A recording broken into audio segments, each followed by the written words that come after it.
በስመ አብ ወወልድ ወመንፈስ ቅዱስ አሐዱ አምላክ አሜን።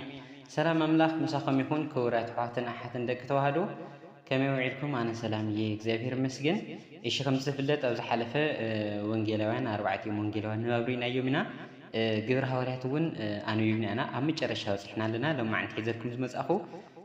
ክልተ ምዕራፍ ሕፅር ዝብላ ናይ መጨረሻን እየን። ምዕራፍ 27 ምዕራፍ 28 ንባብ ግብረ ሐዋርያት ሒዘልኩም መፅእ ዘለኹ ፍቑራተይ ምስ ኣዳመፅኩም ሕቶታት እንተሃሊኩም ኣብ ዩቱብ ተቐምጡለይ ትኽእሉ ኢኹም ወይ ካብ ቴሌግራም መወፂኹም ተቐምጡለይ ትኽእሉ ኢኹም ክምልሰልኩም እየ። ንኸተከታተሉ ብትሕትና የላዎ ናብኡ ከብለኩም።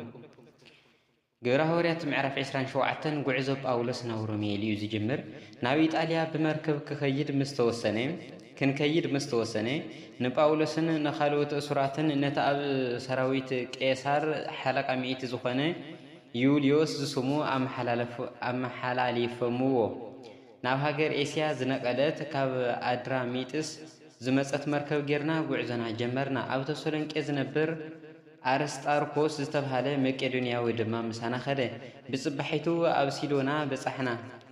ዩልዮስ ከዓ ንጳውሎስ ራህርህሉ ናብ ፈተውቱ ክበፅሕ እሞ ካብኣቶም ሓገዝ ክረክብ እውን ፈቀደሉ። ካብኣ ተልዒድና ከዓ ነፋስ ኣብ ቅድሜና ስለ ዝነበረ ንቆጵሮስ ከውሊ ጌርና ሓለፍና። ኣብ ጠቃ ቂልቅያ ጵንፍልያን ዘሎ ባሕሪ ሓሊፍና ናፍታ ኣብ ሃገር ሉቅያ እትርከብ ሞራ ናብ እትበሃል ወደብ ኣተና።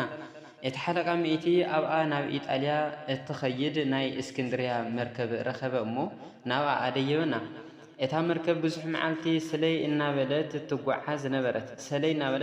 ነበረት። ብጭንቂ ድማ ኣብ ማዕዶ ቀኒዶስ በፃሕና። ናብኣ ከይንቐርብ ነፋስ መስከልከለና ከዓ ንቀርጤስ ከውልና ጌርና ብማዕዶ ሰልሙና ሓለፍና። ብብዙሕ ጭንቂ ፀግዒ ምስ ሓለፍና ኣብ ጥቃ ከተማ ላስያ ትርከብ ፅብቕቲ ወደብና ብትበሃል በፃሕና። ከምዚ ኢሉ እውን ብዙሕ ግዜ ሓለፈ። እቲ መዓልቲ ጾመ ኣይሁድ ምስ ሓለፈ ብባሕሪ ምጓዓዝ ዘጸገመሉ ወርሓት ስለ ዝኾነ ጳውሎስ ኣቶም ሰባት ስምዑኒ፣ ጉዕዘና ንመርከብን ጽዕነትን ጥራሕ ዘይኮነስ ንህይወትና ብዙሕ ጥፍኣትን ጉድኣትን ከም ዘስዕብ ይረኣየነሎ ኢሉ መኸሮም። እቲ ሓለቃ ሚእቲ ግና ካብቲ ጳውሎስ ዝተዛረቦ ዘረባ ነቲ መራሒ መርከብን ነቲ ዋናኡን ኣውሊፁ ይኣምን ነበረ። እቲ ወደብ ክረምቲ ክኸርሙሉ ዘይምቾ ስለ ዝነበረ መብዛሕትኦም ካብኡ ክወፁ እንተተኻኢልዎም ከዓ ኣብ ፋንቄ ክኸርሙ መኸሩ። ንሳእታ ናብ ደቡባዊ ምዕራብን ሰሜናዊ ምዕራብን ኣቢላ ትርኢ ናይ ቀርጤስ ወደብ ነበረት። ኣብ ባሕሪ ማዕበል ተልዒሉ ከም ዘጨነቆም ንፋስ ደቡብ ምስ ነፈሰ ከዓ ከም ሓሳቦም ዝኾነሎም መሲልዎም መልህቅ ኣልዒሎም ብፀግዒ ቀርጤስ ሓለፉ። ሽዑ ከዓ ብዙሕ እንተይደንጎየ ሰሜናዊ ምብራቕ ዝበሃል ህወውላ ንፋስ ካፍታ ደሴት ተልዓለ። ነታ መርከብ ደፊኡ ምስ ወሰዳ ከዓ ንሳ ነቲ ንፋስ ክትቃወሞ ስለ ዘይከኣለት ናብ ዝኸደት እትኸይድ ኢልና ሓደግናያ። ኣብ ከውሊ እታ ቀይዳ እትበሃል ደሴት ምስ በፃሕና ከዓ ብብዙሕ ጭንቂ ንጃልባ እታ መርከብ ክነድሕና ከኣልና። ነታ ጃልባ ስሒቦም ምስ ኣውፅእዋ ነታ መርከብ ብታሕቲ ብገመድ ኣሰርዋ። ኣብ ድበት ሑፃ ናብ ስርቲስ ከይወድቁ ፈሪሖም ድማ ነቲ ጋንፅላ ጠቕሊሎም ብንፋስ ክትከይድ ሓደግዋ። ንፅባሒቱ ማዕበል እናበርትዐና ምስ ከደ ድማ ካፍቲ ፅዕነት ናብ ባሕሪ ክድርብዩ ይጀመሩ። ብሳልሰይቲ መዓልቲ ድማ ነታ መሳርሒታት መርከብ ብኣኢዳዎም እናልዓሉ ደርበይዎ። ብዙሕ መዓልቲ ፀሓይ ኮነ፣ ከዋኽብቲ እንተይረኣና ቀነና። እቲ ማዕበል እናበርትዐና ምስ ከደ ከዓ ኩሉ ተስፋ ድሕነት ህይወትና ፈፂምና ቀብፅናዮ። እኽሊ እንተይጣዕሙ ብዙሕ መዓልቲ ምስ ገበሩ ጳውሎስ ኣብ ማእኸል ደው ኢሉ ኣቶም ኣሕዋተይ ምክረይ ሰሚዕኩምን እንተትኾኑ ነርኩምስ ካብ ቀርጤስ እውን እንተዘይትወፁ እዚ ኩሉ መከራን ጉድኣትን ኣይምረኸበኩምን ነይሩ። ሕዚ ድማ ብዘይ እታ መርከብ ካባና ሓደ ኳ ኣይጉዳእን እዩ እሞ ኣይትፍርሑ እብለኩም ኣለኹ። በዛ ለይቲ እዚኣ እቲ ኣነ ናቱ ዝኾንኩን ዘገልግሎን እግዚኣብሔር ዝለኣኾ መልኣኽ ኣብ ቅድመ ይቆይሙ። ጳውሎስ ቅድሚ ቄሳር ደው ክትብል ኢኻ እንሆ ነቶም ምሳኻ ዝጓዓዙ ኩላቶም እውን እግዚኣብሔር ሂቡካ ኣሎ እሞ ኣይትፍራሕ በለኒ። ሕዚ እውን ኣቶም ሰባት ኣይዞኹም፣ ኣነ ከዓ ከምቲ ንሱ ዝነገረኒ ከም ዝኸውን እግዚኣብሔር ኣእምኖ እየ። እንተኾነ ናብ ሓንቲ ደሴት ክንበፅሕ ኣለና እሞ ኣብ መበል 14 ለይቲ ኣብ ባሕሪ ኣድርያ ንፋስ እናጋፍዐና ክንከይድ እንተለና እቶም መርበኛታት ፍርቂ ለይቲ ናብ ምድሪ ዝቀረቡ መሰሎም ሽዑ መለክዒ እንተውረዱ 40 ሜትር ኮይኑ ረኸብዎ ካብኡ ቁሩብ ሕልፍ ኢሎም ከዓ ካልኣይ መለክዒ ኣውረዱ እሞ 30 ሜትር ኮይኑ ረኸብዎ ምስ ኮኩሒ ከይላተሙ ፈሪሖም ከዓ ብወገን ድሕሪት እታ መርከብ 4 መልህቅ ኣውረዱ ክወግሐሎም ድማ ጸለዩ እቶም መርከበኛታት ድማ ካፍታ መርከብ ካሃድሙ ደልዮም ብወገን ቅድሚታ መልህቅ ከም ዘውረዱ መሲሎም ነታ ጃልባ ናብ ባሕሪ ኣውረድዋ ጳውሎስ ከዓ ነቲ ሓለቃ ሚእትን ነቶም ወታደራትን እዚኣቶም ኣብ መርከብ እንተዘይጸኒሖም ንስኻትኩም ክትድሕኑ ኣይትኽእሉን ኢኹም በሎም ሽዑ እቶም ወታደራት መእሰሪ እታ ጃልባ በቲኾም ክትወድቕ ሓደግዋ ምስ ወግሐ ጳውሎስ እናተጸበኹም እኽሊ ካብ ዘይትጥዕሙ ሎሚ 14 መዓልትኹም እዩ እሞ እንጀራ ብልዑ ኢሉ ንኹሎም ለመኖም እምበኣር ከስ ካባኻትኩም ናይ ሓደ ጸጉሪ ርእሱ እኳ ኣይተጠፍእን እያ እሞ ብህይወት ምእንቲ ክትጸንሑ ክትወልዑ እልምነኩም ኣለኹ በሎም በዙይ ምስ በለ እንጀራ ልዒሉ ኣብ ቅድሚ ኩላቶም ንእግዚኣብሔር ኣመስገነ ቆሪሱ ድማ ክበልዕ ጀመረ ኩላቶም ከዓ ተጸናንዑ እንጀራ እውን በልዑ ኣብታ መርከብ ዝነበርና ኩላትና 276 ሰባት ነበርና በሊዖም ምስ ጸገቡ ከዓ ነቲ ሰርናይ ናብ ባሕሪ ደርብዮም ነታ መርከብ ኣቃልሉላ ምስ ወግሐ ነቲ ምድሪ ምልላዩ ሰኣኑ ኣብ ማዕድዮም ግና ገምገም ዘለዎ ልሳን ባሕሪ ረኣዩ እሞ እንተተኽኢልዎ ሙስ ነታ መርከብ ናብኡ ከብፅሕዋ ደለዩ ነቲ መልህቕ ከዓ ፈቲሖም ናብ ባሕሪ ደርበይዎ ሽዑ ነቲ መእሰሪ ስካን ፈትሕዎ ነቲ ንእሽተይ ጋንጽላ ንንፋስ ገቲሮም እውን ናፍቲ ገምገም ገጾም ከዱ ኣብ ሓደ ልሳን ምድሪ ምስ በጽሑ ከዓ እታ መርከብ ብወገን ቅድሚታ ኣብ ምድሪ ተሸኽለት እሞ ዘይትነቃነቕ ኩነት ብድሕሪኣ ከዓ ማዕበል በርቲዕዋ ተሰብረት እቶም እስራት ምእንቲ ሓሚሶም ከየምልጡ እቶም ወታደራት ነቶም እስራት ቀትልዎም ተማኸሩ እቲ ሓለቃ ሚእቲ ግና ንጳውሎስ ከድሕኖ ስለ ዝደልየ ነቲ ምኽሮም ኣይተቐበሎን እኳ ደኣ ነቶም ምሕማስ ዝኽእሉ ሓሚሶም ናብ ምድሪ ክወፁ ኣዘዘ ነቶም ዝተረፉ ከዓ ገሊኣቶም ብሉሕ ገሊኣቶም እውን ብስባር እታ መርከብ ክወፁ ኣዘዘ በዚ ከምዚ ኩላቶም ድሒኖም ናብ ምድሪ በጽሑ ይብለና ተወሳኺ ንባብ ግብረ ሐዋርያት ምዕራፍ 28 ድማ ጳውሎስ ኣብ ደሴት መላጥያ ኢሉ ዝጅምር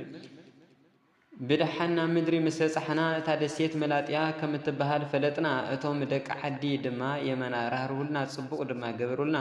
ሽዑ ዝናብ ይዘንም ስለ ዝነበረ ቁሪ እውን ስለ ዝነበረ ሓዊ እንዲዶም ብጽቡቕ ተቐበሉና ጳውሎስ ከዓ ብዙሕ ጭራሮ ኣኪቡ ናብ ሓዊ ከእቱ እንተሎ ካብ ሙቆት እቲ ዝነድደ ሓዊ ዝተለዓለ ኣፍዑት መጺኣ ንኢዱ ነኺሳ ተንጠልጠለት እቶም ደቂ ዓዲ ከዓ እታ ኣፍዑት ኣብ ኢዱ ኣንጠልጢላ ምስ ረኣይዋ ንስንሳቶም እዚ ሰብኣይ እዚ ብርግጽ ቀታሊ ነፍሲ እዩ ካብ ባሕሪ እኳ እንተደሓነ ፍርዲ እግዚኣብሔር ብህይወት ክነብር ኣይሓደጎን ተባሃሉ ጳውሎስ ግና ነታ ኣፍዑት ናፍቲ ሓዊ ነጸጋ ሓደ እኳ ጉድኣት ኣይረኸወን ንሳቶም ግና ዝሓብጥ እሞ ሽዑን ሽዑ ዝመውት መሲልዎም ነበረ እናረኣይዎ ድማ ንነዊሕ ግዜ ጸኒሑ ዝኾነ ጉድኣት ከም ዘይበጽሖ ምስ ረኣዩ ቃሎም ለዊጦም እዙይስ ኣምላኽ እዩ በሉ ኣብታ ቦታ ፑፕሊዮስ ዝበሃል ገዛኢ እታ ደሴት ከዓ ኣብ ጠቓ እታ ስፍራ እቲ ኣብ መሬት ነበሮ ንሱ ብጽቡቕ ተቐቢሉ ንሰለስተ መዓልቲ ኣብ ገዛኡ ኣንገደና ኣቦ ፑፕሊዮስ ድማ ረስንን መቆትን ሓሚሙ ነበረ ጳውሎስ ከዓ ናብኡ ኣትዩ ጸለየሉ ኣኢዳው ኣንቢሩ እውን ኣሕወዮ ከምኡ እውን ኣብታ ደሴት ዝነበሩ ሕሙማት ናብኡ እናመፁ ተፈወሱ ንሳቶም ከዓ ብዙሕ ኣኽበሩና ብመርከብ ክንላዓል እንተለና እውን ንጉዕዘና ዘድልየና ኩሉ ሂቦም ኣፋነውና ጳውሎስ ናብ ሮሜ ከም ዝበጽሐ ድሕሪ 3 ወርሒ ከዓ በታ ኣብታ ደሴት ከሬማ ዝነበረት ናይ ዲዮስቆሮስ ዝተባሃለት ናይ ምንታ ኣማልክቲ ኣብ ምልክት ዝነበራ መርከብ እስክንድርያ ጌርና ተለዓልና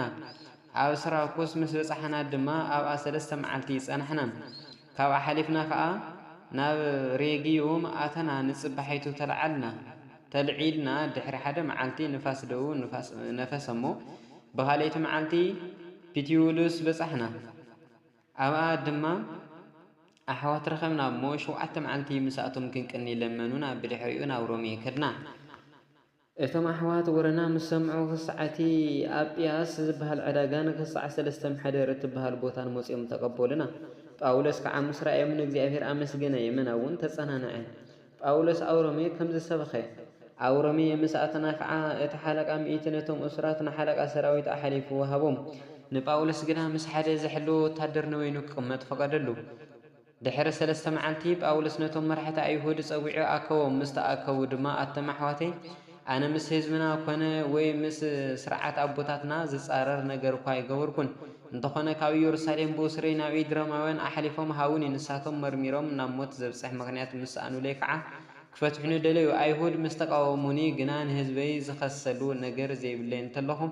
ناب كيسار يجباي قبل تجددكو بقر بزعبا تاسفا إسرائيلية بزموق حزي تأثير زلخو بز مخنيات زي يخعا كريوكمن كزاروكمن زصوعهم بلم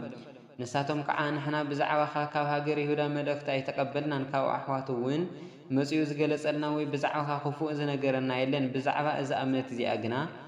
أو كل بوتها كم زك أو موان فلت إنامو اتنسقات تحسوا كابا خنسوم عند الدلينا بلو معالت مستوقات أرود ما بزحات كوينام نفتاز نور لازم نبرة جزا مسؤول نفتاز نور لازم نبرة جزا مسؤول كابنو بوه جميرو كساع مشت كاب حق موسى مسحفت نبياتن بزعبا يسوع النارد بزعبا من قصة زي أفيرك عنا مسكرة جلس ألم قلياتهم نتستنجر أمن وقلياتهم جنام إيمان أبيوب أولس نزل الصعب قال مستزاربه نسنساتهم مسمى مع سينم تفراليه ومنفس قدوس بنبي إسياس نبوتاتكم كم زينا ولا استزارهم صبوت جبره نابز هزبي إزوي كيدمو مسمع كتسمعوا إيكم جنا أي تستوعدن مرأي كتريوكم جنا أي تردون إل كان جرم بقى إذانهم كي يسمعوا إذانهم عص مامو إذانهم صمامو عصمامو بقى إذانهم كي يسمعوا إذانهم عصمامو بعينتم كي يريوا عينتم أعمتو بلبهم كي يستوعلمو خي ملسو أنا ون كي حويموس لب إذا هزبزوي دنزوزيو مباركس إذا مرحنك زي أفيرنا أحزاب كم زخون فلاتو نساتهم كعا قبل ويم أزي مستزاربا أيهور نساتهم بوزحنا تخاطع وصو أولس كعا أفتا استخاريا جزا كل التعمت مولئ تقمت نتومنا أوزموصو كلهم بوني قبلهم نبرين انت يتخل كلا كعا من قصة زي أفير ببوزح تبعتي سبك بزعا بويتنا إيسوس كريستوس وني مهرنا بريب لنا سلقالو بحر بيت سخونه لولو بحري እግዚአብሔር አምላኽና ክብርን ምስጋናን ይብጻሕዮም ግብረ ሐዋርያት ንባብ አውዚ ተፈጺሙ ወስብሐት ለእግዚአብሔር ልዑል ወለወላዲቱ ድንግል ወለመስቀሉ ክቡር አሜን